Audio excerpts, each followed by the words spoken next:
A alienação parental ocorre quando alguém que faz parte do convívio de uma criança age para prejudicar o relacionamento dela com um dos pais. Mas na prática, como é que isso se manifesta?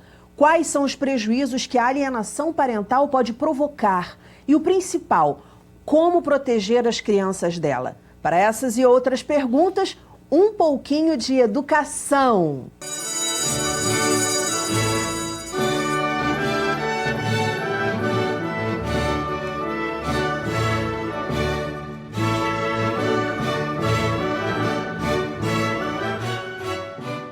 Meus convidados são a advogada que atua na garantia da igualdade parental e do direito e bem-estar de crianças e adolescentes, Ana Gerbasi. A psicóloga, escritora, especialista em alienação parental e perita do Tribunal de Justiça, Andréia Calçada. E o fundador da ONG Com Causa, Adriano Dias. Muito bem-vindas ao programa, Ana. Eu quero começar com você. Eu falei no geral o que seria considerada alienação parental. Eu queria que você desse alguns exemplos para a gente de coisas que a gente não imagina que sejam alienação parental e que são, e a medida disso. Sim, a alienação parental é uma prática antiga, né, mas que, enfim, ganhou um nome com a Lei 2.318 e ela está, inclusive, conceituada na própria lei. É o ato de denegrir a imagem do outro genitor para a criança, de afastá-la de um de outro. E independe de quem quer que seja, independe de gênero, é uma questão de quem está na guarda da criança, né? Da posse da criança, de poder, tem a ver com poder. O pai, a mãe, o avó, a irmã, até a babá. É uma relação, né, de autoridade. É uma relação de autoridade exercida em cima da criança. Uhum. E normalmente são feitas pelas pessoas em que a criança mais confia, né? Uhum. Então isso dificulta e isso, enfim, dá um peso maior nessa prática.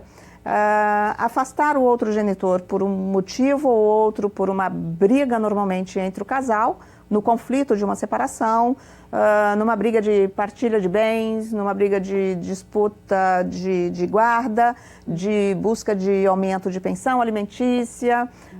Pode ser também uma questão sentimental, né? A pessoa está ferida ciúme, por traição, enfim. E muitas vezes até dentro do próprio casamento, dentro do própria relação. A alienação pode começar, ocorrer e começar dentro do casamento e continuar ocorrendo dentro do próprio casamento. Sentimentos mal resolvidos, né? As frustrações, tudo isso acabam sendo levadas para cima, canalizadas para a criança, né? Então, o seu pai ou a sua mãe não servem, não prestam, nos traíram, trocaram, ele nos trocou por outra, entendeu? Você não é mais importante para o seu pai. Adriano, você sofre com isso, seu filho também. E a gente já gravou aqui com o Adriano milita nessa causa há um tempo. Você falou que pode ocorrer também por parte dos avós, por parte de tios, em relação, claro, ao pai ou à mãe. Sim, o que é importante destacar é que esse processo de desconstrução do outro na sua relação amorosa, ele acontece independente de uma separação. Isso é sempre bom destacar, porque a gente teve várias fases no debate da alienação parental. A primeira fase foi atribuir o aumento de separações, quando, na verdade, isso na constância da união, a gente já falou isso anteriormente, você pode ir desconstruindo a afetividade do outro, né? Isso é feito de maneira sistêmica. Também é um debate que a gente sempre coloca, a discussão de gênero, é sempre do homem contra a mulher ou da mulher contra o homem, porque até pouco tempo, antes do advento da guarda compartilhada, a gente vai falar um pouquinho mais tarde, a gente tinha majoritariamente, ainda tem majoritariamente, mas era um número, um percentual muito maior da guarda com as mulheres. Por conta da cultura, por conta também da cultura, da história, das famílias. E uma coisa também importante destacar é que são as consequências disso, a gente fala mais à frente, que eu pedi para a doutora Andréia falar sobre a síndrome da alienação parental. Mas destacar bem que a prática é a síndrome. E isso pode ser feito qualquer pessoa que tenha relação com a criança. A gente tem vivência de colegas de trabalho que foram e praticaram a alienação parental. Não é só quando você desconstrói. Quando você pactua em qualquer tipo de estratégia para que aquela criança não tenha convívio com seu pai e sua mãe, você está participando desse processo de afastamento de alienação parental. Então é importante a gente colocar colegas de trabalho, namorados, avós, tios. A gente tem N situações inclusive até com agentes públicos. Por isso até que foi aprovado para essa casa um tempo atrás uma lei em que dava esclarecimento aos agentes públicos do Estado o que era a prática de aliança parental. Maravilha. Você falou, vamos citar esses exemplos. Por exemplo, coisas que ocorrem e que de repente as pessoas não... E às vezes a pessoa pratica sem se dar conta que está praticando. Então, muito simples, coisas assim sutis, né? Porque a prática da alienação parental, ela tem muitos atos sutis. Né? Por exemplo, se a criança volta da casa do genitor que foi passar o final de semana ou foi pernoitar e começa a relatar momentos de felicidade, momentos de alegria, coisas gostosas que ela fez com um ou com o outro, sem perceber, a pessoa que não está feliz, não tá confortável naquele momento, ela começa a expressar uma coisa, começa a se expressar. E a criança está percebendo isso. Porque ela está relatando, ela está trazendo uma coisa de alegria e ela está vendo que ela não está agradando aquela pessoa. Né? Mas isso deve ter consequências, quero que a Andréia fale isso mexe disso. com ela, porque ela até onde? Eu posso contar, eu vou deixar... Se eu conto que eu estava feliz lá, eu vou deixar minha mãe ou meu pai triste. Então, isso tem um impacto muito grande, que a Andréia depois pode abordar melhor. Isso são essas práticas e outras coisas que acontecem naturalmente quando há essa intenção de afastar. Normalmente, no dia da convivência do outro, pode-se criar uma série de empecilhos, de coisas repentinas que acontecem. Passou mal, teve uma febre, vou te levar. E às vezes até chega a levar a criança ao médico, para dizer, leva com a intenção, com um relato de que a criança não está bem, ou teve dor de barriga, ou teve febre, para impedir. Para impedir. Se o outro também não pudesse cuidar. Levar um médico. E a mensagem para a criança é essa, olha só, só eu posso cuidar, né? O seu pai não é capaz de te dar o remédio, levar ao médico, tirar a temperatura. Então, assim, existe todo um arcabouço de mensagens, muitas vezes até subliminares como essa, que são ditas de forma sistemática à criança. E os prejuízos disso, Andréia? Pois é. A gente imagina, mas queria que você detalhasse. Por exemplo, o prejuízo de você vir com uma alegria, uma criança vir numa vibração, né, de alegre, como a Ana falou, porque viveu aquilo com a mãe, vamos dizer assim, para a gente não dar sempre o exemplo do pai, sim. porque viveu aquilo com a mãe, e aí chegou em casa e o pai ficou, foi legal, não sei o quê. O que isso pode ocasionar para essa criança? Na verdade, isso acontece muito, isso é manipulação do afeto. Isso é manipulação através daquilo que gera confiança e é estruturante na criança, que é a relação de confiança. Então, se a criança chega, e isso acontece muito, ela passa muito bem o final de semana com o pai, chega na casa da mãe, a mãe vira a cara, porque eu já tive até situações onde, inclusive, a mãe deixava de dormir com ela, porque elas costumavam dormir juntas, toda vez que ela chegava bem da casa do pai. Ou ela não dava comida na boca e deixava ela se alimentar sozinha se ela estivesse feliz quando viesse. Castigo, né? É como se fosse uma punição afetiva. E isso gera na criança um grau de insegurança e desamparo. Quer dizer, a criança começa a ficar dividida. Eu não posso ser feliz, é o que me passa. E, na verdade, assim, ela acaba entrando em função dessas manipulações afetivas, que são as mais graves, como, por exemplo, chegar feliz da casa do pai e a mãe recebê-la com cara feia, ou a mãe ou o pai, né, receberem com cara feia, ou deixarem de dar afeto. Então, a criança começa a ficar muito dividida internamente. Né? Então, assim, ela começa a entender que para ter o carinho da mãe, ela tem que rejeitar esse pai. Ou vice-versa. E como o psiquismo da criança é estruturado a partir principalmente da relação de pai e mãe, isso é estruturante para ela internamente. Então ela passa a dizer assim, mas o que está acontecendo? Será que meu pai não é tão bom assim? Sim. E se meu pai não é tão bom assim, 50% meu começa a ficar frágil. Mas ela vê também que tem algo errado nessa mãe, que diz assim, mas eu estava tão feliz, como é que ela não está me entendendo? A capacidade da criança, ela começa expressiva, começa a ficar restrita. Ou seja, há uma fragilidade. A fragilidade ocorre tanto na relação com um, quanto na relação com o outro. Internamente, porque essas partes da criança que são introjetadas de pai e mãe, elas ficam fragilizadas. Sabe por que eu achei que isso imaginei que isso fosse causar um dano, que isso cause um dano muito grande, que, por exemplo, eu já ouvi assim, os pais estão brigando. E aí a criança chega e um deles vira e fala assim, não, vocês estão brigando? Aí ela pergunta, né, vocês estão brigando? E aí um deles vira e fala assim, não, minha filha, só estamos conversando, lá, lá. E que na cabeça, não é na cabeça, mas no sentimento da criança fica assim, poxa, eu acho que eles estão brigando, mas eles estão me dizendo que não estão brigando. Então, devo eu confiar na minha intuição? Devo eu confiar no que eu estou... E aí você se cria, vamos dizer assim, né? A distorcer, a perceber a própria percepção como algo que não é muito válido. Ela invalida as suas próprias percepções em função desse jogo que é feito. E aí vira um adulto que duvida de si, né? Exatamente. Poxa, isso que eu estou pensando tá certo ou tá errado? Porque exatamente. Né, o que é e o que não é ficou tão confuso porque assim, na tua cabeça. Eu amo tanto meu pai, quando eu tô com ele é tão bom, mas quando eu tô com a minha mãe eu preciso dizer pra ela que não é assim. Mas assim, o que eu sinto? Onde fica? Ele se perde. E a estruturação da personalidade da criança fica frágil. E isso gera, a médio e longo prazo vai gerando ansiedade, depressão, fragilidade interna, dificuldade de posicionamento, a crença, assim, a falta de crença e de confiança nas relações humanas, sensações de desamparo. E aí, se você parar para pensar nisso, claro que dependendo da estrutura de cada criança, isso vai tomar um caminho. Algumas podem deprimir, outras vão usar drogas. E, né? Agora, o que a gente vê na grande maioria dessas adolescentes e adultos são assim, a dificuldade de relacionamento. Agora tem uma questão também que é muito interessante, que a gente observa, né, quando você lida com famílias, com esse sistema família, com essas práticas, você vê, por exemplo, situações em que a mãe, ela fala super bem do pai, sabe? Nossa, mas seu pai é muito legal. E daí, mas ela faz tantas coisas prazerosas com essa filha, com o filho, com a filha, né, ou ele ou ela, que se torna o melhor amigo. Então, tudo com ela é muito legal. Os programas são os melhores, os momentos são os mais divertidos, tudo é divertido. E daí, quando tem um final de semana que vai ser sexta, sábado, domingo, vai ser com o outro genitor. E daí, mais no meio disso, vai ter um aniversário de um familiar nosso. Então, surge assim...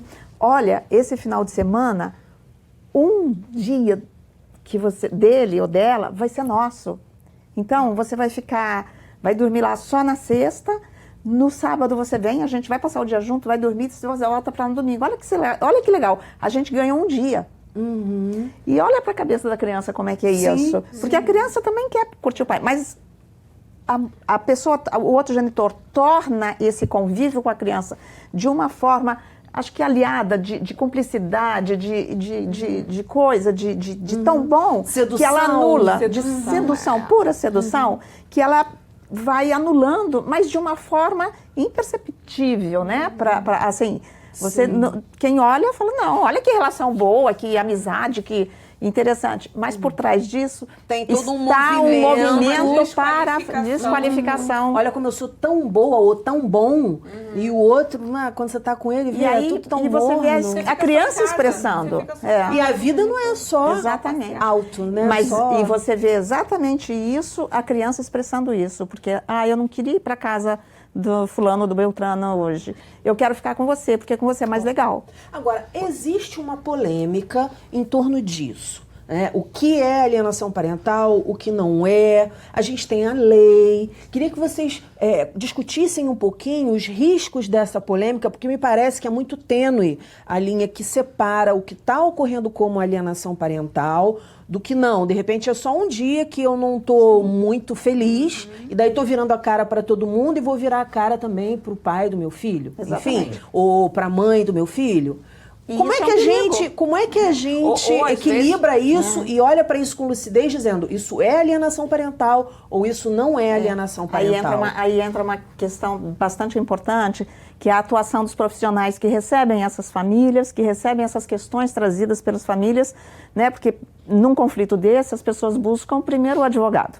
Né? Eu sempre digo que deveriam procurar primeiro um psicólogo e depois que isso tiver elaborado, procurar um advogado. E normalmente eu atuo assim também. Quando eu recebo essas questões, eu até indico um psicólogo primeiro, indico a Andréia também, para a pessoa dar uma organizada. Eu até ligo e falo, né? A gente já trabalhou junto, trabalha junto. Olha, dá uma organizada, né? Para essa pessoa, com essa pessoa. Para entender o caso, né? Dá uma... para ela se organizar, né? Ajuda essa pessoa a se dar uma organizada, não é entrar numa terapia. É uma ou dois encontros para dar uma organizada, né? Para a própria pessoa entender. Porque às vezes ela vem na ânsia de querer, da frustração, de afastar, né? Que ela não sabe, ela mesma está perdida. E daí é importante essa organização dessa pessoa que nos procura para centralizar, para saber como é que é. Principalmente no pós-separação, porque aquele momento de pós-separação é de muita dor. Então, às vezes, os atos de alienação parental acontecem, mas aquela pessoa não está nem conseguindo se organizar internamente para saber que aquilo está fazendo mal à criança. Então, muitas vezes, um profissional, um próprio advogado mesmo, sabendo dar um continente àquela pessoa naquele momento, vai ajudar em muito. Sim. Né? Adriano, você percebe isso? Quer dizer, tem a ONG, enfim, tem todo um trabalho. Existem muitos casos em que a pessoa acha que é alienação parental e não está ocorrendo? Duas coisas são importantes destacar, que uma é esclarecer bem o que é a prática da alienação parental. É a ação sistêmica de desconstrução do outro. Nem tudo é alienação parental. Um dia que você está de mau humor e você fala mal, você discorda, não pode ser caracterizado como uma prática de alienação parental. E isso é feito pelas pessoas que têm convívio. Então, qualquer ação sistêmica disso é, sim, uma prática e vem as consequências. E o sofrimento psíquico, a gente estava conversando aqui, é sempre maior da criança, porque a gente tem casos da criança falar, mas quando eu venho para cá eu fico triste. Mas por quê? Porque se eu passear, a minha pai ou mãe fica triste.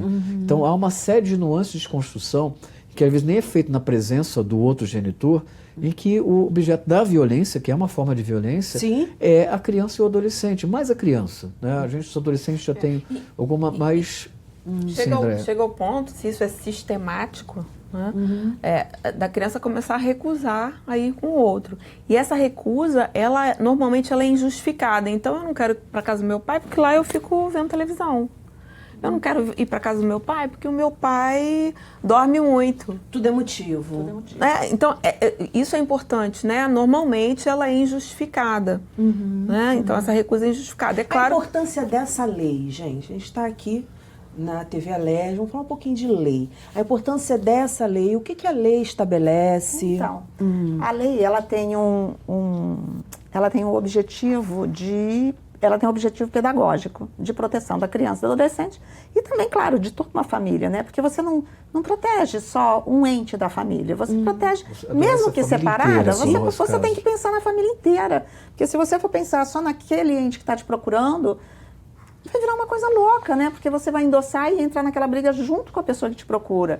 E eu acho que a advocacia de família, quem trabalha com o direito das famílias, seja de que área for, tem que ter esse foco e essa preocupação de olhar todo o sistema família que está vindo. Família. Né? Não aquele que te procura, mas também o outro que está sendo acusado de praticar. Por que está havendo essa prática? Então, é importante a gente atender e ter uma hora grande para ouvir essa pessoa falar, botar para fora e te contar como que aconteceram essas coisas, de onde vem, porque às vezes tem ligação lá atrás. Entendeu? Mas o que a lei estabelece? A lei estabelece a informação, que é fundamental, que as pessoas simplesmente falam, tudo virou alienação parental, tudo é alienação parental, virou o olho para mim, alienação parental, vou buscar a guarda, vou inverter essa guarda, vou tirar, enfim.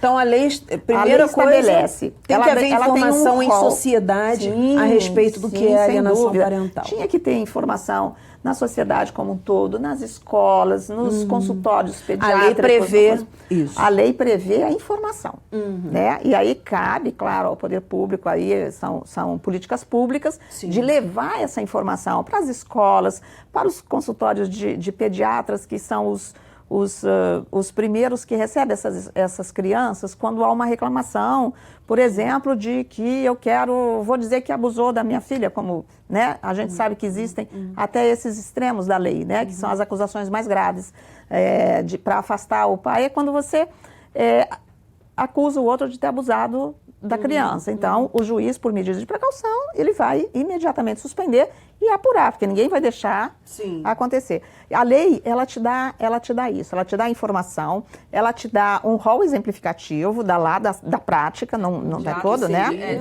De atos de alienação parental, e ela te dá as medidas coercitivas E eu não diria punitivas, tá? Porque eu acho que não é punitivo. Seriam protetivas à proteção à criança e a esse genitor que está sendo alienado e até o genitor que está alienando para ele procurar orientação, porque a lei também prevê isso, né? Um tratamento, uma orientação psicológica nesse sentido. Mas ela prevê, por exemplo, perda de guarda. É a última. Então, a lei é gradativa. Tá? Tem uma advertência, tem um aumento de convivência com o outro que está sendo afastado, tem uma multa pecuniária e tem, por fim, a modificação, a inversão da guarda, enfim. Agora, por si só, um caso isolado, uma questão de alienação parental pura e simplesmente, não leva a uma inversão de guarda. Sabe? O que leva a uma inversão de guarda é uma prática muito maior, muito grave, de falta de cuidado do filho. Porque cuidar do filho é permitir que ele tenha uma convivência saudável, sadia com o outro, que não está mais no convívio diário. Então, isso é cuidar, isso é o dever de cuidar. Se falta esse dever de cuidar, e se eu pratico mal isso, se eu estou afastando, se eu estou prejudicando meu filho com isso, então sim, a lei vai e aí é considerado... Aí seria, porque você falou, a diferença de cuidar e a diferença do que seria o sequestro, que lá na Argentina chamam, né? Sequestro. Exato. Adriano estava falando disso. A alienação parental na Argentina é chamada de sequestro, é isso, Adriano? É uma coisa bem mais forte. Porque na verdade você não está cuidando. Sim. Você está fazendo o quê? Sequestrando, pode ser Na uma... verdade, esse debate a doutora Ana também teve um período na Argentina e com essas normativas da América Latina. A gente tem uma relação hoje grande com várias pessoas na América Latina, algumas pessoas na Europa, e a gente percebe que algumas normas não estão bem adequadas, acho que a necessidade social. Então, a Argentina, por exemplo, isso foi muito provocado pela Lívia Sampaio, que fez um documentário chamado Tranças.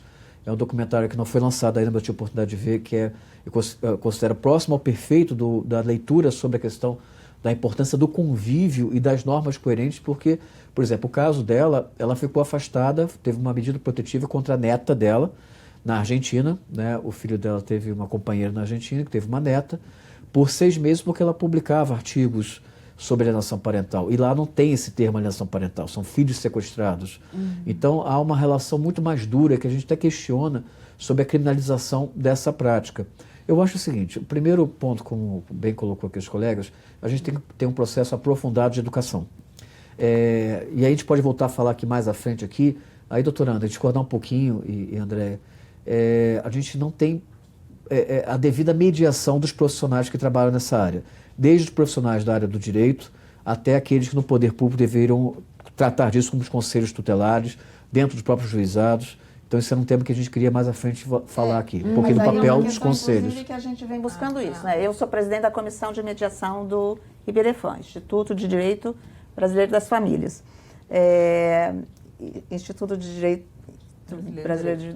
Instituto Brasileiro de Direito das Famílias. E a prática da mediação de conflitos hoje, ela existe, está aí, não tem volta.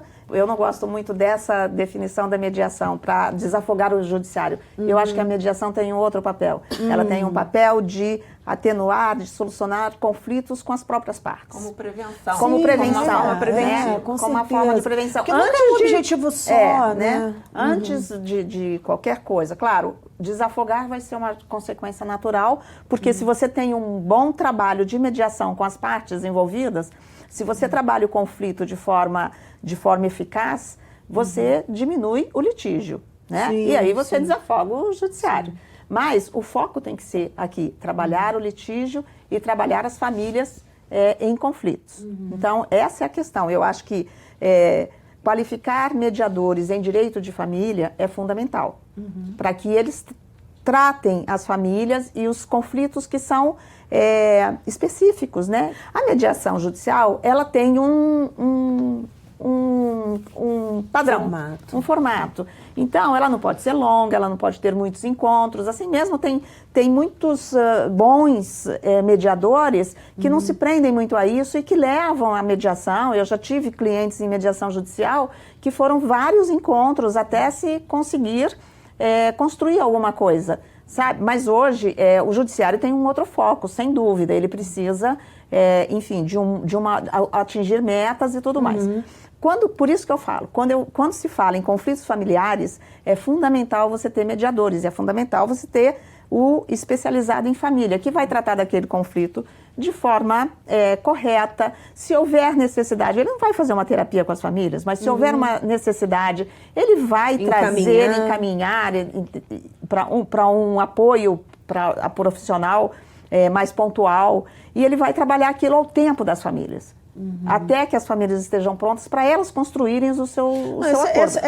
Claro, esse é o mundo ideal. Né? Sim, com certeza. Esse seria o mundo ideal. Adriano está dizendo que falta comunicação, falta integração. O que eu entendo e que eu acho que a gente tem falado muito sobre isso, até porque estamos num momento com relação à lei, onde um grupo de mães, nesse momento, tenta revogar a Lei 12.318 de 2010, que é a Lei da Alienação Parental. A alegação é de que a lei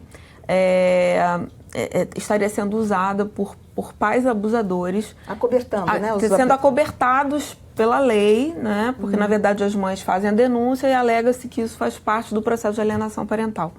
Então, puxando um pouquinho do que o Adriano falou e que a Ana Gerbasi também, quer dizer, o que a lei ela é excelente, ela é inédita, ela baliza os profissionais a atuarem e o que nós estamos propondo nesse momento é justamente a capacitação cada vez maior profissionais dos envolvidos para poderem, inclusive, desde os advogados que são a porta de entrada, os psicólogos, os peritos, né, os pais, assim, saber identificar o que é da alienação parental, o que é do abuso sexual, porque são coisas em separado. A lei da alienação parental protege, sim, a convivência e a estruturação interna da criança frente à relação com os pais. A gente, né, o abuso sexual, a criança precisa ser protegida também do abuso sexual. Mas agora, tem leis, muitas vezes, a acusação de abuso sexual, ela é uma ferramenta para impedir o convívio. Então, o profissional bem capacitado, seja o advogado, o psicólogo, o perito, o juiz, o promotor, eles precisam saber identificar e separar o joio do trigo para poder posicionar e proteger essa criança da melhor forma possível. Com certeza. Gente, muitíssimo obrigada pela participação de vocês. Acho que essa sua explicação aí no final, a gente falar o que é legal, vamos discutir o que é, vamos discutir as implicações, vamos discutir também em sociedade o que a gente pode fazer em conjunto para evitar essa prática que é tão devastadora com as nossas crianças e adolescentes. Sem dúvida, informação. As pessoas têm muito pouca informação sobre o tema, sobre as consequências. Exatamente. Eu acho que isso é também importante. as consequências, né? Faz e não sabe o que está fazendo, o tamanho do mal que está causando. Exatamente. Muitíssimo obrigada, parabéns pelo trabalho, sucesso, voltem sempre. O nosso programa termina por aqui, mas na segunda-feira que vem tem mais, às 9h da noite. Educação, se você não se envolver, não rola. Dias felizes, paz e até lá.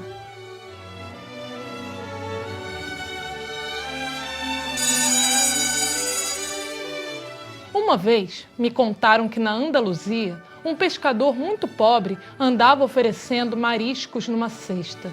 Esse pescador muito pobre se negou a vender seus mariscos a um senhorzinho que quis comprar todos. O senhorzinho ia pagar o que o pescador pedisse, mas o pescador se negou a vender seus mariscos pela simples razão de que não foi com a cara do senhorzinho e simplesmente disse: "Na minha fome, mando eu." É uma história do Eduardo Galeano que está contada no livro Nós Dizemos Não.